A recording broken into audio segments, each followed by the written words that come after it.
Testing. Hey, everybody. We're here live. Let me put on this little light here. Hello, hello, hello, and welcome to the Bitter Beach podcast / elite meeting. All right, now that we are live, we are going to do our full intro. Hi, everybody, and welcome to Bitter Beach Volleyball. My name is Mark Burrick, and today we have our live meeting, which means that our elite members on betteratbeach.com get to go through all of our courses. They get tutorials, they get drills to do at home and on the court, and they get some of our old video analysis. They also get our workout programs, and most importantly, they get to post all of the videos that we tell them to post and film on their private Facebook group. Once they post that, we have a coaching staff and we go in there and we coach you your skill, your technique, and anything that's going right or wrong. So today is one of the elite member meetings, which means these people have the upgrade, which allows them to meet with us twice a week where we can really talk things through. So that's what we are going to be doing today. If you're listening to this on a podcast, I try to do everything so that it makes sense just by talking through it. But if you're interested in seeing what we're talking about, head on over to YouTube and check out the playlist for the podcast and the online. We have two different playlists that you could check out, the podcast and the player video analysis. Then you'll get to see what we're talking about as well as hear it. But if you just want to listen to us in a car ride or when you're cooking dinner, more than welcome. We do have a few camps coming up. Just as a reminder, our fall camps are coming up. We have one the week of Halloween. We have one the week right after that, then the week after Thanksgiving. And of course, we have our super camp starting December 26th, which you can do for 5 days. You can do for 7 days starting on the 31st, or you can join us for all 12 days in St. Pete Beach in Florida. We also have a 3-day mini camp coming up in Florida. If you're a podcast producer, or you want to be, and or you're a video editor, or you're a YouTube SEO specialist, I really want to talk to you. We have jobs available. If you're an SEO writer and you know the game, please get in touch. Email me at mark@betteratbeach.com, and let's discuss some job opportunities if you want to join the team. All right. So I am going to let our audience in here. And where is everybody?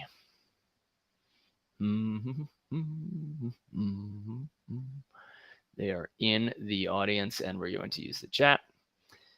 Hey, everybody. I see that you guys are in the chat, so I want you to start posting all of your questions. And if you want to, if you have a question, I am going to let you call in. So use the call in function. This is for the elite members that I'm talking to right here that are on our Facebook group. Guys, I want you to start posting your questions, and let's get this meeting going.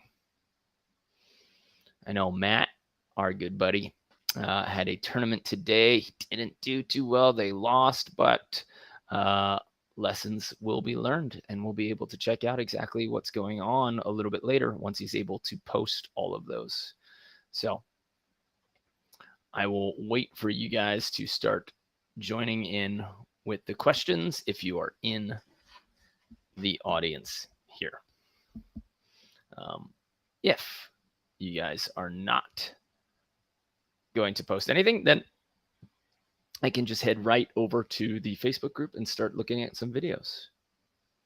Ooh, okay. So, Mike, we're going to get to you in a second.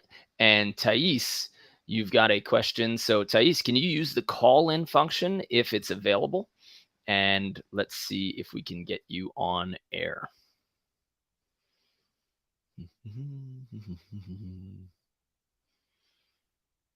People. All right. All right.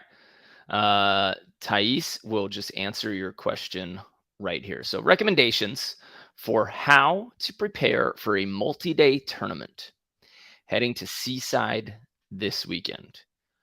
100%. If you haven't physically prepared for the multi-day tournament, in other words, you kind of have 1 week left or maybe 2 weeks, there's not a whole lot you can do. That preparation goes early. But what you can do is prepare in terms of nutrition. So Thais, as a member, you have access to the entire nutrition package. So if you head to the nutrition section of your library, you will see our pre-tournament food recommendations, our during tournament food recommendations, and our post-tournament recommendations. If we're talking about multi-day tournaments, you have to stock up on carbohydrates in advance. So if you have a tournament Saturday, I would say Thursday night, we start loading up, and we start loading up our hydration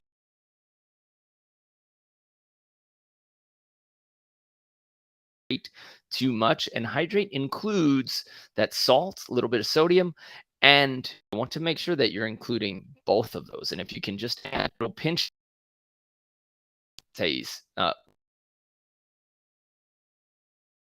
during and after each tournament day, you those salt electrolyte packages into anything that you are drinking. So if you can get something like,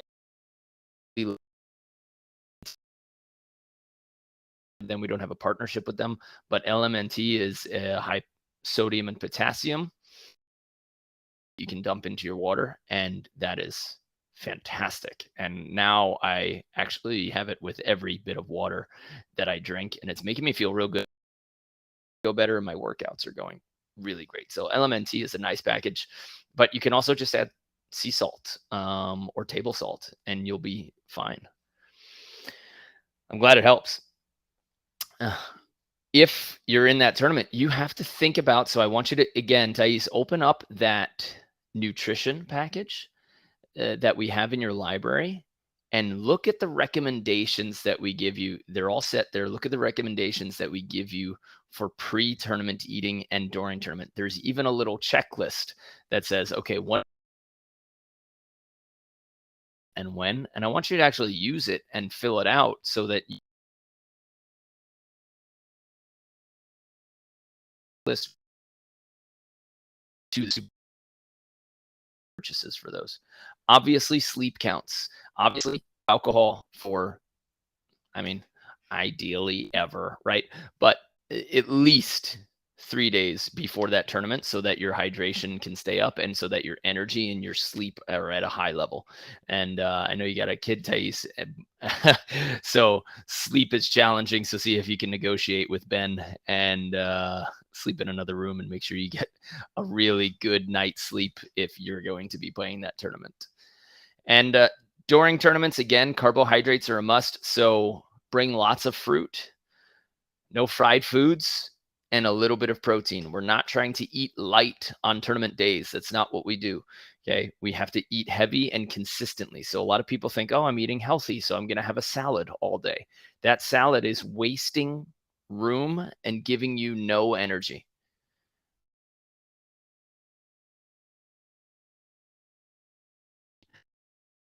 Salad, you need to add some carbs to that. So if you do love salad, fine, see it right.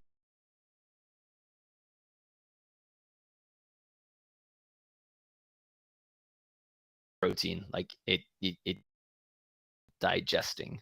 Oh, okay. Can you guys hear me now? All right. So I just twisted that little thing.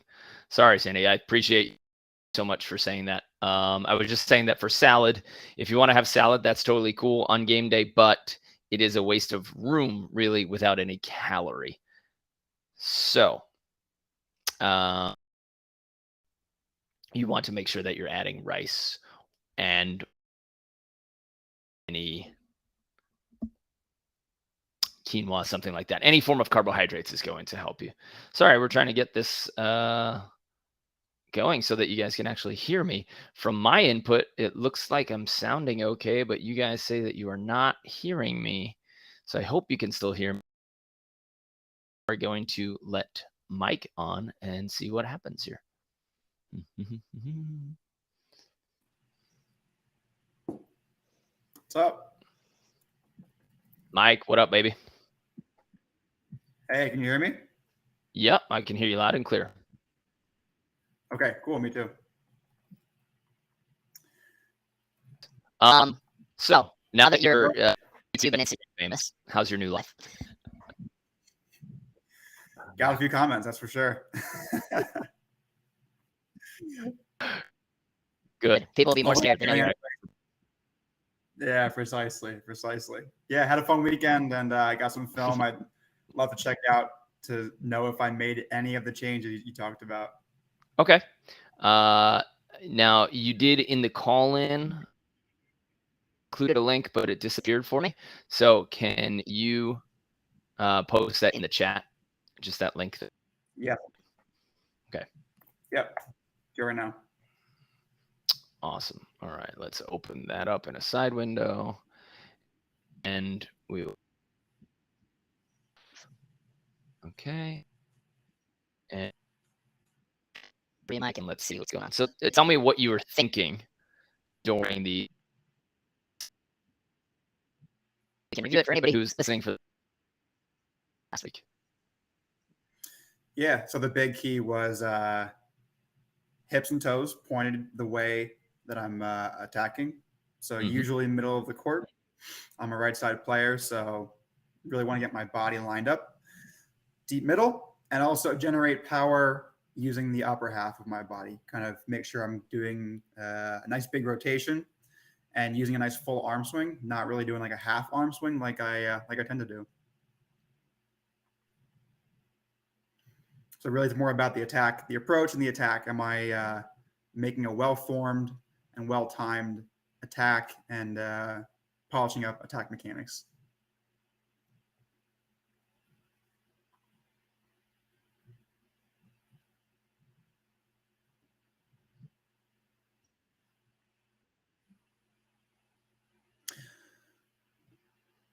Sorry, Mark, I can't hear or see you.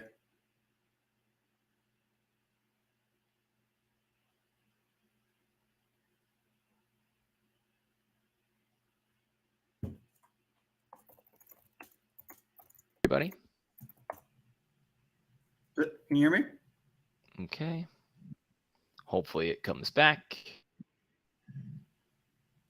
Yeah, I got you now. All right, guys. How can you hear me now? Are we back in action? Okay, good. So I think I just need to switch to the router that's closer to my computer. Okay, cool.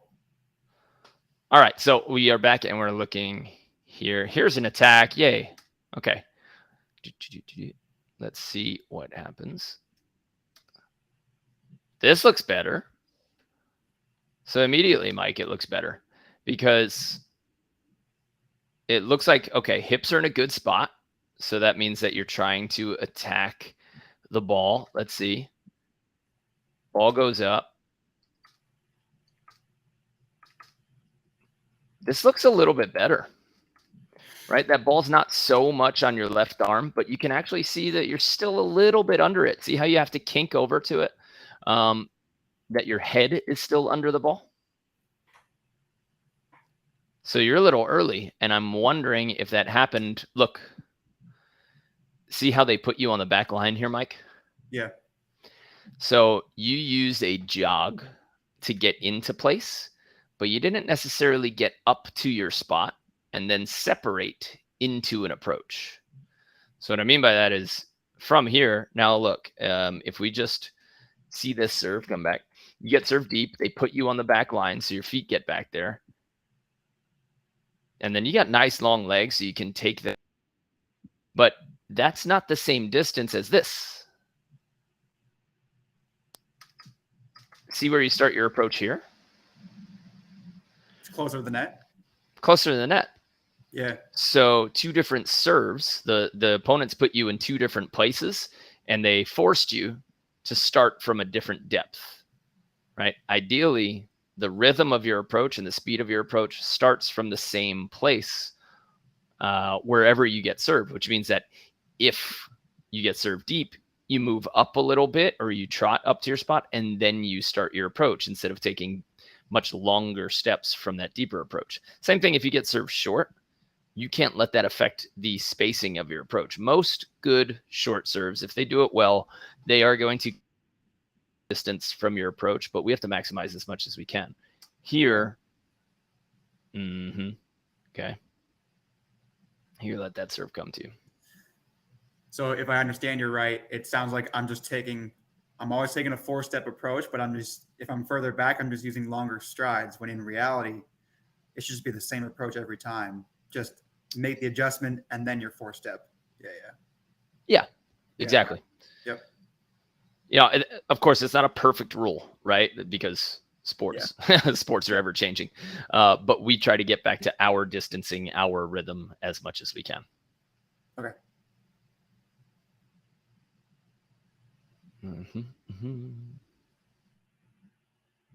Little low pass by them. They're rushed. He's early. Okay. Did you notice that he was early there? I didn't. Okay. Ooh, this is better again. Okay, so this is one where your hips are open to this ball. You're still getting this ball set inside, so it's not quite reaching your right or your feet, or your feet aren't getting you to the ball where it truly ends up on your right. See this? Right? That's technically it's over your left hip.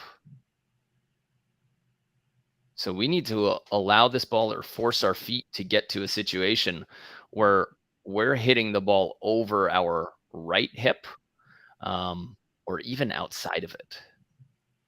It's going to affect your power here and your height for sure. Yeah. Do you think it might have to do with the set or my step close? Okay, there's another left arm set.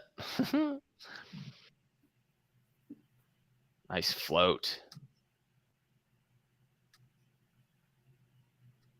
Yeah, so this opponent here, he's doing something similar to your long distance approach and something similar to when we talked with Sandy.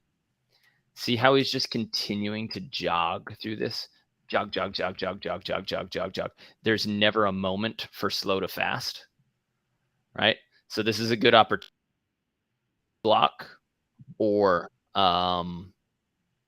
peel or just squat and drop. But because he's doing this little trotty approach, I think he's going to end up early consistently, which means that he's going to look to shoot a lot, which means that we should peel, delay, or swat. Gotcha. Okay. Okay. So this is a set to your right arm. But this was a lot lower than, so we didn't quite get the opportunity to elevate. Okay, so that set finally got to your right arm, but a little bit spoiled that it was lower. This is good. Oh, tricky, tricky, tricky. Very nice. This is correct, but look, your peel happened before his step close. So he's stomping, he's step closing, and jumping, knowing 100% that you're not there. So you've given him that opportunity to load up, come in strong. Whereas if you stayed there and he wanted to shoot, he'd be like, okay, blocker's still there, blocker's still there. He might throw his elbow forward or do a soft jump, but you allowed him to stomp with you not there. So this is just too early for this type of play. I wouldn't move away from this play. You just left too early. Okay. And I like your mental read on shooting. So you said, all right, maybe we got to peel once. You did the right thing. The execution of the timing, just a little bit too early. Okay. Yep. Agreed. When you see him, and here's a real key for everybody all around the internet. When you see your attacker, if you're a blocker and you want to peel late, trick him into shooting to you, when you see him go throw his arm, squat down, you should also be squatting. So the two of you should be in a 90-degree squat at the same time. And then you just push away from the back pedal and back pedal out of that squat. And this is where, again, for everybody, it's okay to back pedal. And in order to bait somebody into shooting, you have to. This isn't leaving because he can't hit hard enough. This is baiting him into hitting a shot, and we could take up more space on the ground when we use a very late back pedal.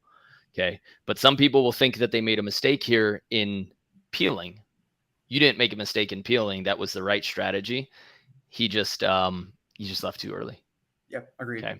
And he's definitely athletic enough to put some stink on it. So, yeah. All right. A little bit more. Boom. Yeah.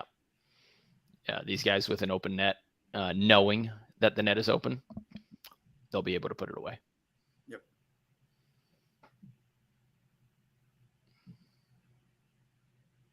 I like this small shift. Very balanced, right? You get like nearly into the pocket, but you're very balanced there. Most people would make this too big. You had a nice subtle step over into that pocket. That's very good. Thanks. Mm-hmm. Yeah, look at you just sitting middle, and they still haven't hit that wide or cut shot ball. Is this a read? Do you know this team? Fairly. Okay. Fairly, yeah. You're just kind of daring them to see if they'll hit a cut shot or a sharp angle at some point. Yep. Yeah. We got people. It's another left arm set, guys. Dang it. You see that? Show me again. So watch where he is. Okay. So if this set's perfect, yeah, he is trying to turn his hips around.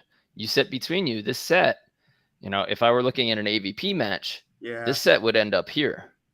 Your set, interesting. Shoo, Drifts. Drifts, cuts off all of his power. Yeah. And then we get dug. Force him into a shot there then. Mm-hmm. I think you guys could use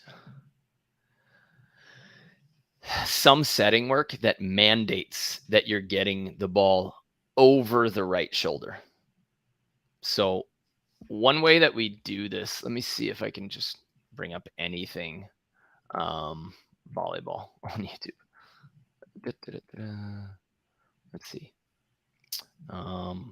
Beach. I should still be able to fix, like, even if a set's falling inside, ideally, yeah, it gets out to my right shoulder. But like part of what I wanted to work on for last week was even when that happens, not like just giving up and just, making a weak attempt at a swing. I should maybe be able to fix but it. You can't continue to set each other's left side or head or not right arm. That's not going to work either. Mm-hmm. Right? Okay. Well, I don't have it here. But what you want to do is, here's a drill that everybody can use at home. Pass or hit a hard down ball from the opposite antenna. Don't say anything.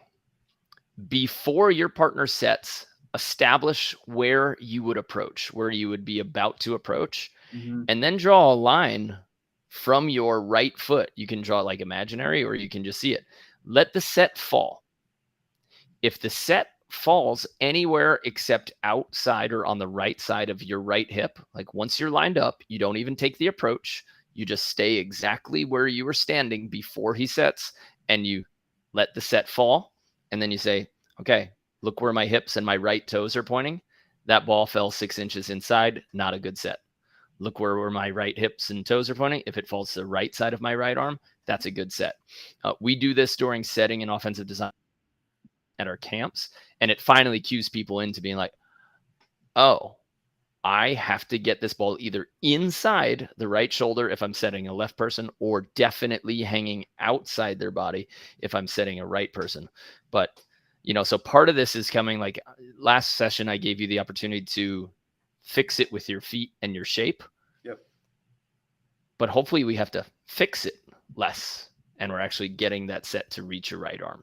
Yeah, and I can probably take some responsibility for that. I should be, once I see it once or twice falling inside, I need to be self-aware enough to say, hey, can I get that pushed out a little bit more?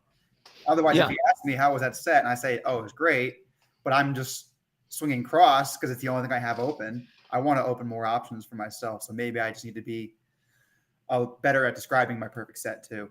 Yeah. Or just, and then let me share it again. And then the next time you play, all you got to do is, is it the right one? Okay. You can see the screen, right? Yeah. Okay. So all you need to do, okay. So look, this is where your hips, this ball should fall here, right? If I kind of draw an imaginary line from your right arm, I think this perfect set would fall here. That I think is a good set. Yeah, it did. Let's see again. Okay. Now, never mind. I think that the very first play of the video, I passed the ball and here, this set for this person, the opponent, should land here. I'm going to put my mouse here because I see where his toe is pointing. I see where his hips are pointing and his momentum's going. So this, if the setter matches the hitter, this is where it should fall. Nice. Great. Okay, let's watch here. Da, da, da, da. All right. No more of those. Okay, he's not on that side, so I can't even see his body. That means that this set should fall right here. Oh, no. Okay. So for this person, this is where his right toe is pointing, right? And this is where you would freeze if you were in a practice and you were doing this drill to say, are we actually getting the set where it needs to go? This guy in gray shorts, he wouldn't move during the set. He would just line himself up, do all of the movement, point his body like he's about to hit, because this set, to be perfect, should be right about here. Not bad. We would definitely rather miss farther on the right than on the left. Okay. Let's see if we could get any of you guys. All right, so your body is shaping so that it's inside, but your toes are here. So I guess, I mean, if he's locating you and you didn't say anything different, I would be putting you here as a setter. You see where my mouse is? Because that's on the right side of your right shoulder. It disappeared. Can you wiggle it? Oh. The mouse. Can you see this? Yeah, I just can't see where you're. Oh, there it is. Yep. Okay. So that's where the set should have gotten. So let's see it again. Da, da, da, da. Okay, so you're there. I think this set should go here, even though your body is pointing at your hitter now. So that's a little complicated, right? I would say that if he's matching your right shoulder, this is where this ball should land. And that ball falls about a foot or two inside. See that? Yeah. Yeah. Okay. One more time. And this is, this is something that you can do at home. For sure. Right? You can do it at home. You can do it as a two-man drill. Any coaches out there, just don't take the approach, because you don't want to allow the jump to say, to fix it. If it's a bad set or an awkward set, you don't want to allow that approach to say, well, it was good enough because look, I got a spike. Yeah. Yeah. You have to stop right here on this first step. So for perfection, this guy would set right here on his right shoulder because that's where his momentum is going.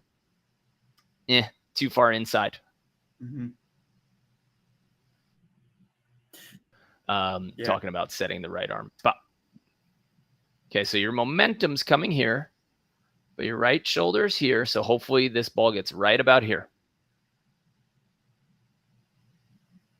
Almost. Close. So 6 inches too far in. Does that make sense, Mike? Yeah, we've clearly just been doing some read setting. Where do I feel them? How far apart do I think they are? I'm going to make my best guess.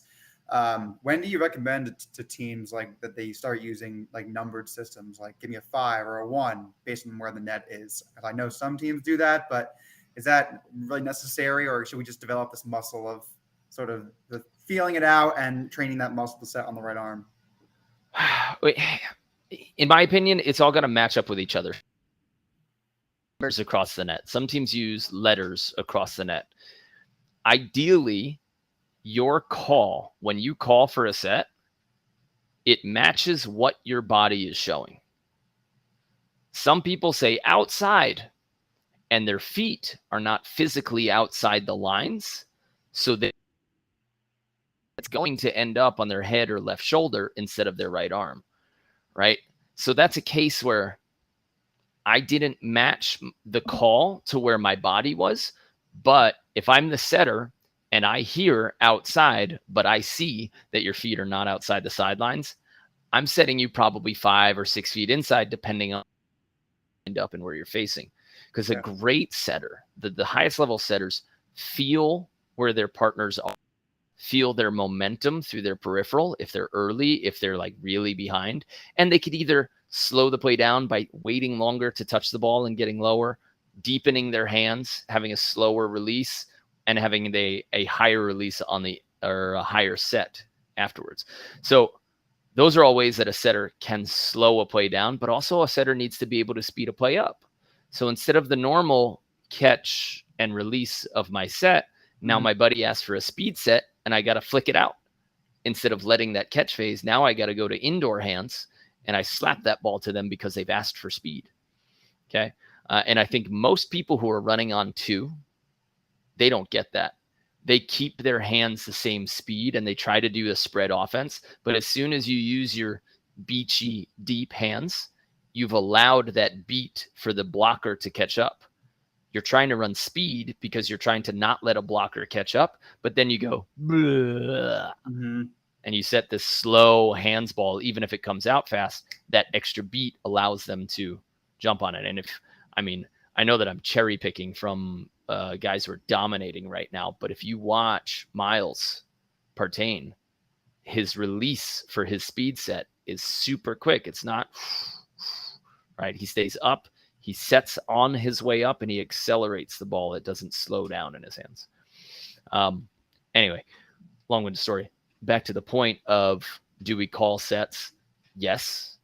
Hopefully it matches, but also the only thing that matters for the setter is, yes, you called this, but I still, because most times we don't actually call for the set that we really mean. We'll say middle, even though our feet are on middle and we're a left side. So now you're asking again for a ball that's like on your left chest or left eye. That's not ideal. Your word is showing, and then you can do that.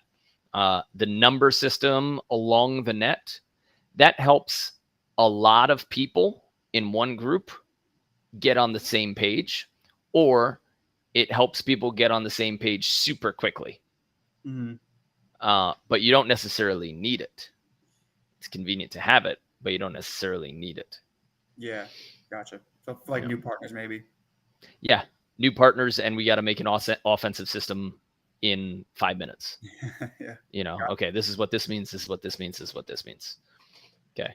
But that's, the best setters, without language, without speaking the same language, all the guys in the FIVB could play with each other and make it look like they've been playing with each other for a long time, because we would all be able to feel where the momentum is. We all understand the principle of setting the hitting arm, or the hitting side of the hitting arm. Okay. All right, great. So I think my big takeaways then are, 1 is getting my batter's box at a consistent depth from the net. That's 1.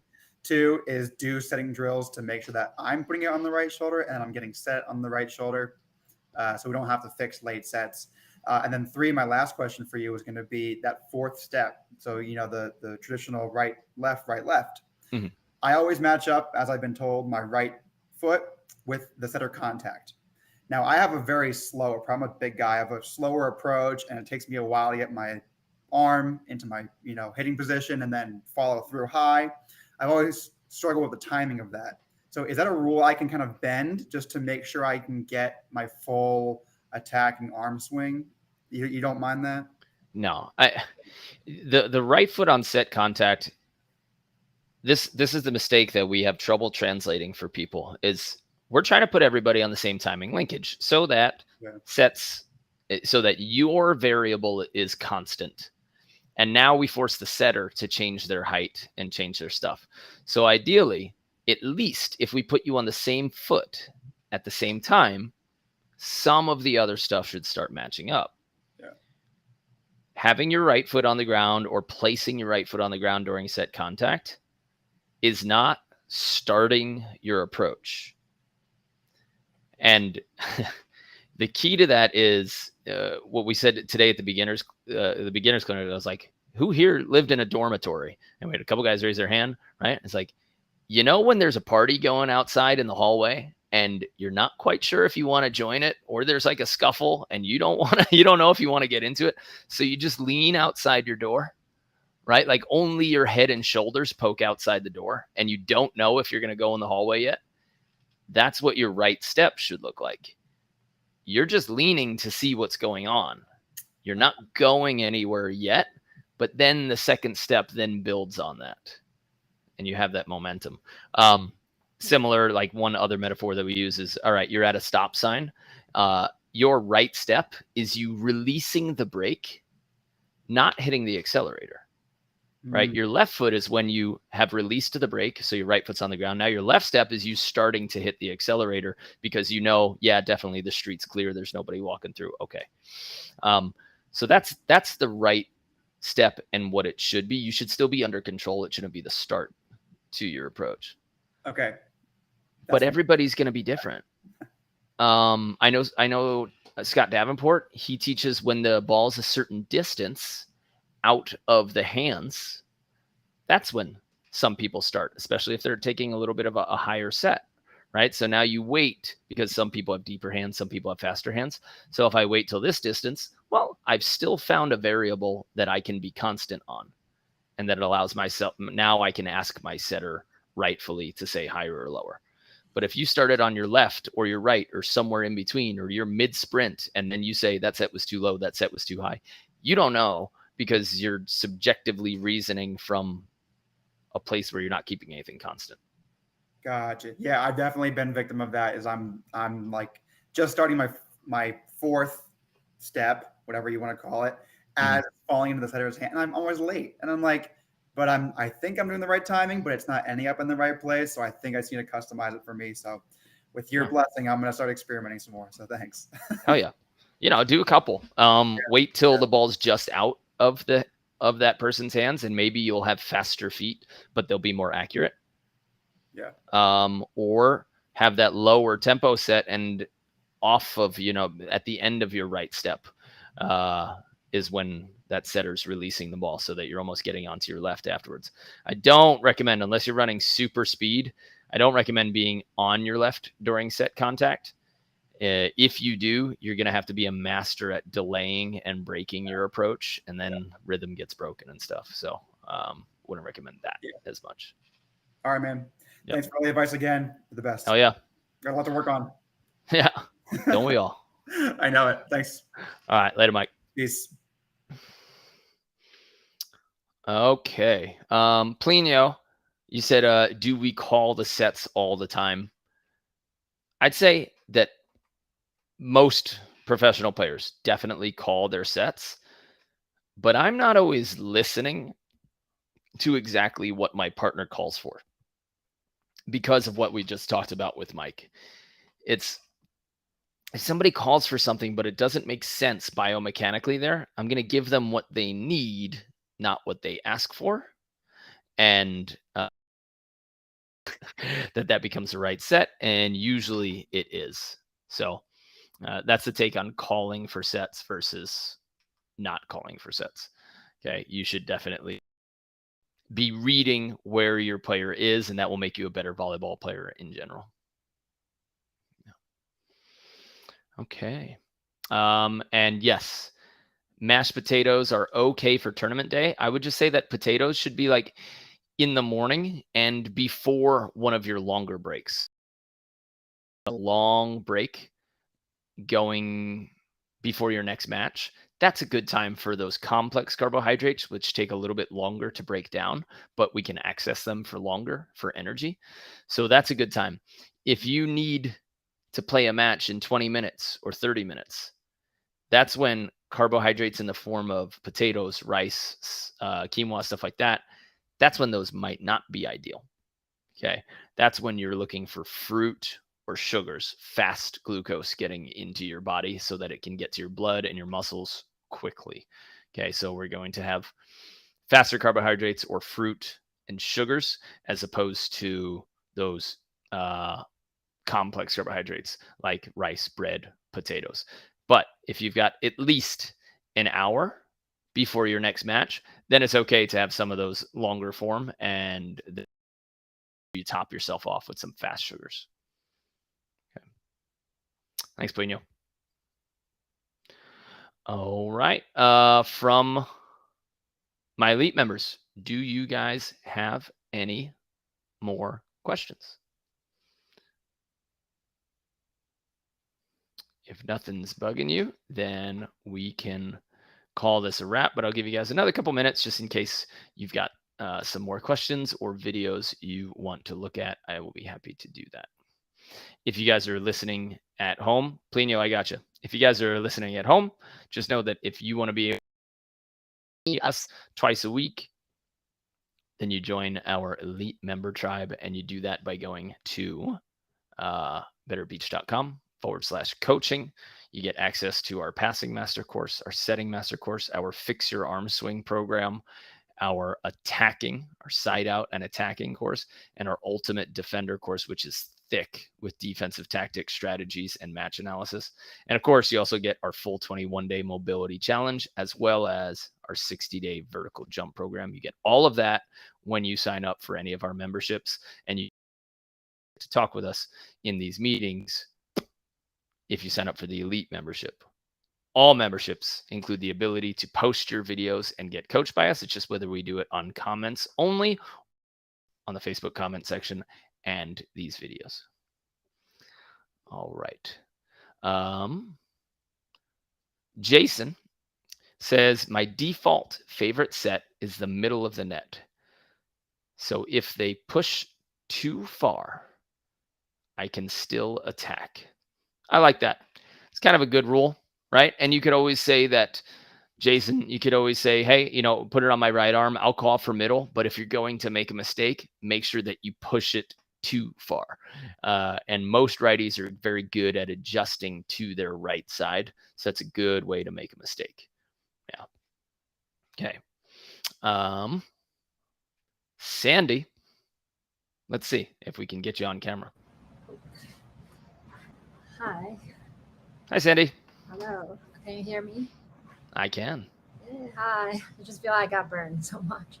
I scared myself. I have a question. I do have video, but not today. I'm going to editing and post up on Thursday. Okay.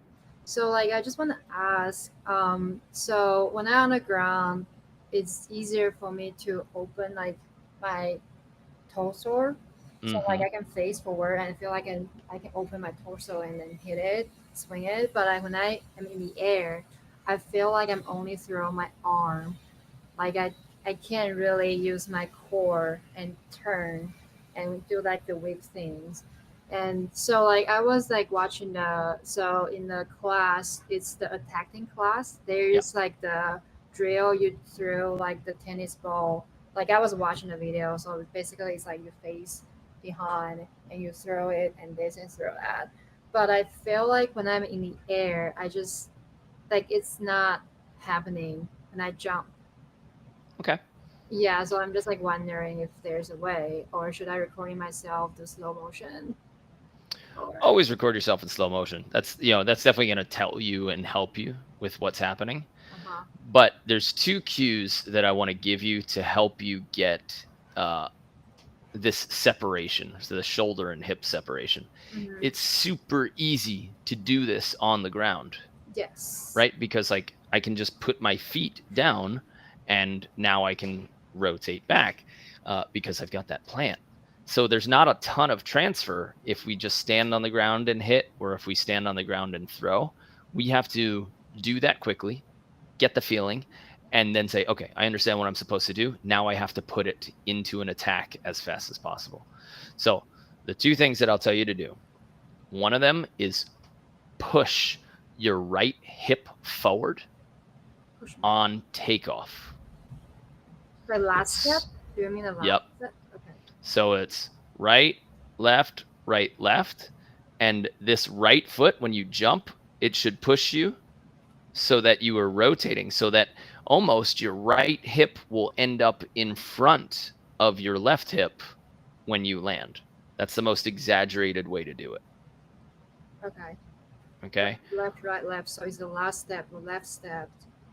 Well, Or is so even though your left step is the last step, you have to push harder off of your right foot to send your right hip forward through that swing. Okay. So it is not turn sideways like a surfer, jump, and then after I've jumped, try to throw my hips. That's what a lot of people make that mistake. They try to jump and then they say, okay, hit with my hips. So in the air, then they try to wiggle their hips really fast. And not only does that create like a bad situation for your spine, but you're not rotating off of anything. You're not pushing. You can't create force from the air. So that push or the rotation of your hips has to generate from the ground. And that's why I'm saying make sure that when you jump, you push harder off of your right leg and you push your right hip forward when you jump. Okay. So that's step one.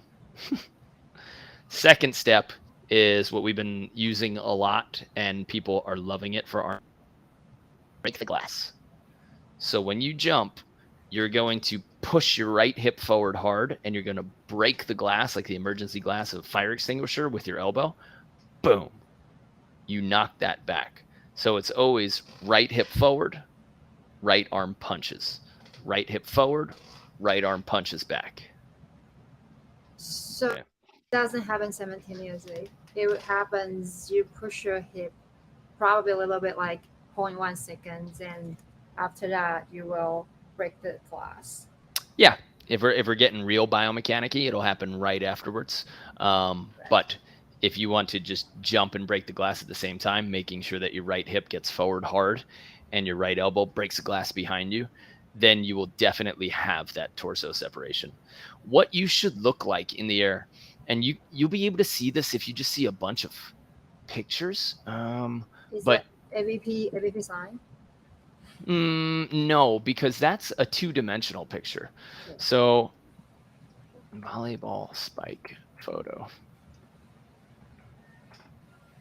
Okay, good picture of it. So, and I know I'm cherry picking here, but let's see if this picture stays. Yes, it does. This is such a silly one. All right, I'm going to share the screen.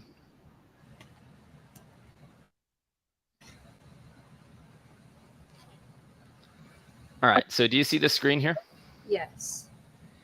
Do you see that his hips are forward?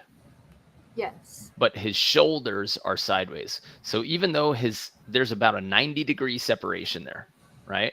Where his shoulders are completely sideways, like we can see his chest, but we definitely can't see the front of his hips. Mm-hmm. So that's what we want, but that only happens because he pushes hard off of his right when he's finishing his jump or his last step of his approach, last two steps of his approach. Okay. Got it. All right, this is nice separation. You see the shoulders are facing me, or his chest is facing me, but his hips are facing the net. It's a good way to look at it. So when I push my hip, it will be the last two steps. It's not specific to the third or fourth. It's more like the third step. Yeah, because your step close, your right, left, mm-hmm. You're still loading, right? So even though you've taken those steps, there's a long load phase.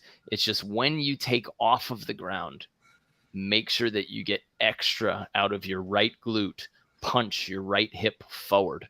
If you look at the arm swing course in your library, and you look at Tanya's transformation, there's a lot of me teaching her about her right hip and how to make it pop.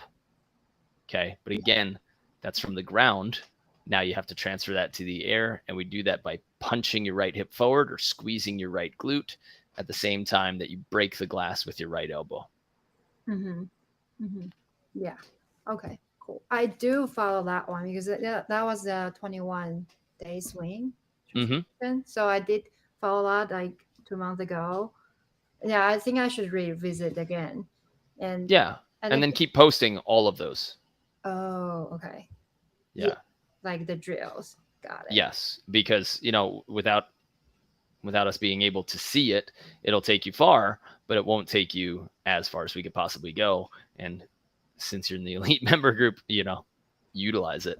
And then we can get those critiques happening. Okay, cool. Yeah, this is really helpful. Thanks. Cool. Welcome, Sandy. Cool. Bye. Bye. All right. Nicole, if you want to get on camera, you just let me know, Nicole, and we can chat. But you said, I was told to attack out of the middle as much as possible because it's harder for the other team to set up a defense. But I hit better from the pin. Thoughts? I don't necessarily know why it might be more difficult to play defense out of the middle. I don't necessarily agree with that. I think some teams aren't used to it.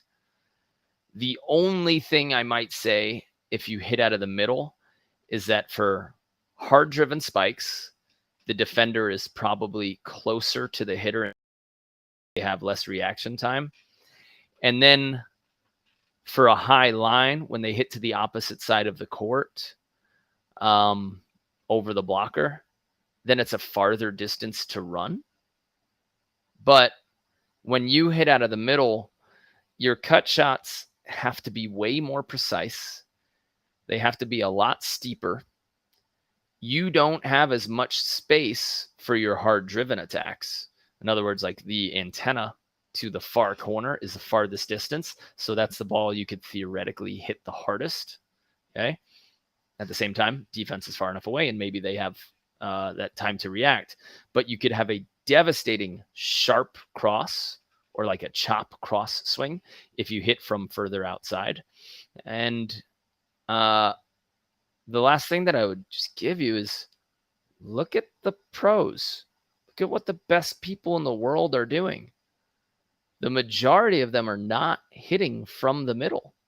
Otherwise, we would set up our pass structure way differently, right? Otherwise, passers would always pass to the opposite side of the court for sure and really attempt to design their pass that way so that they can hit it in the middle. But statistically, Nicole, we don't see that. We don't see that balls getting hit from the middle are at a higher side-out percentage than they are from the outside or from the pin. So I think a good happy medium is about 3/4 of the way or 4/5 of the way to the antenna, and you can have those shots. And I'll say that, and in the same breath, I'll say, if you have a selection of shots or an offense that thrives out of the middle, like you really like going short pokey side to side, and then you can catch people once they start creeping on your short people, you can catch them with fast middle or a little bit of a jumbo. This can be an option for you. It's just, what is your favorite swing? What's your second favorite swing? What opens up the most space for your favorite swing? Like what position along the net? Then once you know that, then you can design your offense around that. But you have to start from the first two questions. What's my favorite swing? What's my second favorite swing? What position on the court allows me to utilize those the most? Set your offense up from there. Yeah, I hope that helps as far as thoughts, Nicole. Cool. All right, Thais, last video of the day. Guys, if you're watching at home or you're listening, just a reminder, if you want to sign up and get coaching or become a part of our elite tribe, then you just come on over to betterbeach.com/coaching. And we coach you on the comments like we're about to see in our Facebook group here. Thais is posted into our Facebook group. So she'll get coaching no matter what in the comments, but since she's also an elite member, we get to meet with her and talk her through it twice a week. And let's wait a second. Let me go full screen on this first. Full screen first. Get out of here and share it.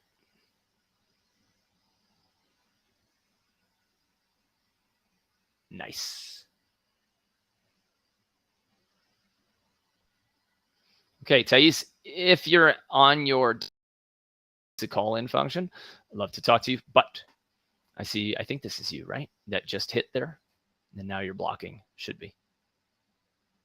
Okay. Ooh, Highline Pepper. I love me a little Highline Pepper. We used to do this for a long time when we were practicing with USA, the Elite Development Program for USA. We did this drill a lot. Hey, Thais. Okay, so talk me through it. What do you want to look at? So there's a couple. I was just kind of quickly editing this, but the first half was just the sort of getting the dig, like the steps towards the dig. And the second half that you have now is just the passing and approaching into the swing. Okay. And you want to look at timing, approach, setting. What do you want? Let's do timing for the swing. And that's you in the back right there? In the back there. Okay. Nice slow down after the dig. I like that. I mean, we could use a little double arm lift, right?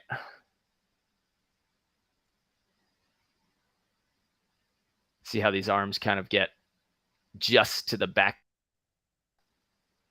I mean, even though you're shooting, if you really throw those things back, you might have another 1.5 to 2 inches of vertical there if you can get your arms to throw. So on the front swing, not in the back swing. Yeah, when you're loading, when your arms are going back just before you jump. Okay. Elite players will get their arms actually above the level of their shoulders and some back and higher than their head. You get just to the back of your tush, so you're missing out on a good amount of power. You see that? Yep. Okay. So that would be one thing from a technical. Yeah. See this double arm lift here? Yep. That's a big one. That's real nice. So she's getting her hands above her shoulder level, and so she's maximizing those arms. I think you could get another couple inches by really throwing those arms back because you're using all legs now, and those arms will help you for sure. Nice little placement. Okay, she was early. Let's see. Okay, run this counterflow. Okay. So this one is really tough because you're running that back, right? You're busy trying to get space. You're opening yourself up for her. But you have to find a way that even though you're late here, to stop the run. So if you notice, you're still taking that running right, running left. And at this point, you're definitely going to have to slow down, break, and change the direction of your approach. So it'll become slightly disjointed. Even if you were on top of her, right? See if you can slow yourself down and say straight up. And a great setter will set on top of her body and run out of the way. Okay. But now, because of this inverted way you're running, it's not impossible. It just takes athletic phenoms to be able to jump away from their power angle and hit with maximal power and maximal height. So I would have slowed down right where you were instead of trying to jet back in. And I would have just said, on you. And then, I could stop this run, but you'll see yourself break right here. Boom, bump, bump. See that? And then it turns into like a real slow, small approach. Does that make sense, Stace? Yep, no, it is. Okay.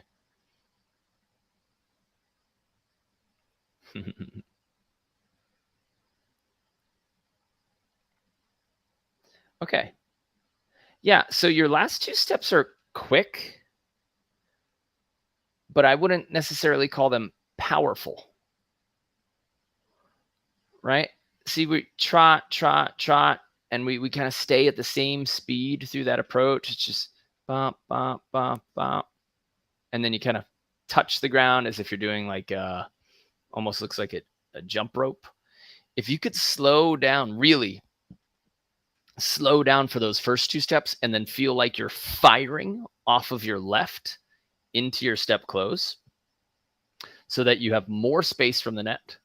That would force you to push harder off of your left and get a really athletic approach. Yeah, you see that you do that same thing there. Okay. You're on your left, but it's not pushing you to the ball. So you're getting these very comfortable attacks where it doesn't feel like you're out of control and you're right there. But I think you're missing out on the ability to really generate power from the ground and get to the max height that you could. And then that will for sure influence your ability to rock a ball when you want to. Okay. Leave a little bit more space. And when you go from your left to your right left, the next time you're out there practicing, I want you to imagine that the toes of your left foot are grabbing the sand and clawing at it and like shoving the ground behind you, not you going forward with your right left, but shove the whole floor to kick it behind. And then you go into your step close. Power transfer, because now you'll be moving faster into your step close. That means that we're producing more power. If you use the same force, then you have more power, which means that you should get higher. Okay. But if you kind of like a conductor, you know, we want to go to drills in the afternoon, so I'll see if I can do it. Okay. Yeah. One visual that I like that has worked for me is grab the sand with your left, throw the ground behind you into your step close. Okay. See what that feels like today, and then just record it a little bit and see if you're really extending off of your left and if you're really driving into your step close. So that approach from her was very similar. Yeah, you're very close. So again, you have this close control, but you're losing out on some height and power. And you see that? You see how often you end up jumping straight instead of... Yeah. And that's, I don't know, 3 or 4 times just in this video. You're already under it. Okay, now it's a sideways approach. Let's see here. You're a little bit close. Now it's a straight approach. So in other words, you didn't drive forward to that last ball. You just hopped in place, right? So try to find some lines along the sand. Like if we had indoor, it would be easy because I'd be like, hey, you know, on this one, make sure that your left foot is 6 inches behind the 3-meter line. Try it like that. Okay, it doesn't work. All right. Hey, I'm going to put another cone down. I'm going to say, make sure that your left foot is 12 inches behind the 3-meter line to make driving. And that will help in your power and your ability to jump high there. And for sure, you'll even have better vision. So even though you might feel a little bit less control, you'll also increase vision because the ball won't be above you, so you can see the defense for longer. If you have any cones or flip-flops, just experiment with the placement of those on the sand. And while you're warming up, say, okay, my left foot has to be directly next to that. See if you can elongate it. See if you can elongate it. And just record a few in slow motion and they feel like. And see if it really like exaggerates the power of the last 2 steps. Sounds good. I'll give that a try. All right. See ya. Cool, Thijs. All right. All right. So, guys, that's it for today's episode. To the elite members, thank you guys so much for joining and asking good questions and posting your videos. For those of you who are watching or listening at home, if you're listening to this as a version of a podcast, go to our YouTube channel, Better at Beach Volleyball, and check out the podcast playlist and the online video analysis playlist on our channels, and you'll be able to hunt. Today is August 8th. So if you look for Elite Member Meeting on August 8th, 2023, you should be able to find it and find the video versions. And let me know in DMs. I've asked this before, but let me know in a DM if you think that this is helpful. If you're listening on a podcast specifically, send me a DM at Mark Burek if you thought, man, this was good to listen to. Even though I want to see the video, this was good to listen to, because we can make a decision of, do we even want to post a podcast? We could just leave it on the YouTube channel and then chop up the little bits for Facebook and Instagram Reels and stuff like that. But I'd like to know where our content should go and what you guys enjoy the most. Okay. If you're planning on coming to a camp, we've got them open in the fall and the winter. If you want us to come to your facility or coach your, get in touch, shoot me a DM or email me, mark@betteratbeach.com, or DM me at Mark Burrick on Instagram. And let's see if we can make it happen. We are filling up our 2023-2024 schedule. And I just put this into our schedule. The first Sunday of every month for the next 12 months, we're going to have an intro to fundamentals, intro to beach volleyball fundamentals. So if you know anybody who's just getting into the game, or if you want just a nice refresher course on getting your technique, your pass, set, and hit technique really sound, and you want to make sure that you've got the positioning down, come on out to Hermosa the first Sunday of every month, and we will be there running a nice little 6-hour session for you. All right. That is all from us. So much for listening, and we'll see you on the sand.